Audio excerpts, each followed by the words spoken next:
और सऊदी वली अहद मोहम्मद बिन सलमान ने अमरीकी सदर से मुलाकात के दौरान इब्राहिमी माहदे में शमूलियत पर मशरूत आमादगी का इजहार कर दिया है।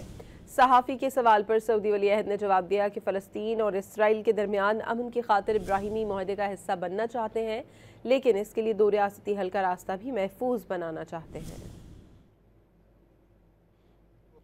और सऊदी वली अहद मोहम्मद बिन सलमान ने अमरीकी सदर से मुलाकात के दौरान इब्राहिमी माहदे में शमूलियत पर मशरूत आमादगी का इजहार कर दिया है। सहाफ़ी के सवाल पर सऊदी वली अहद ने जवाब दिया कि फ़लस्तीन और इसराइल के दरमियान अमन की खातिर इब्राहिमी माहदे का हिस्सा बनना चाहते हैं, लेकिन इसके लिए दो रियासती हल का रास्ता भी महफूज बनाना चाहते हैं। और सऊदी वली अहद मोहम्मद बिन सलमान ने अमरीकी सदर से मुलाकात के दौरान इब्राहिमी माहदे में शमूलियत पर मशरूत आमादगी का इजहार कर दिया है। सहाफ़ी के सवाल पर सऊदी वली अहद ने जवाब दिया कि फ़लस्तीन और इसराइल के दरमियान अमन की खातिर इब्राहिमी माहदे का हिस्सा बनना चाहते हैं, लेकिन इसके लिए दो रियासती हल का रास्ता भी महफूज बनाना चाहते हैं।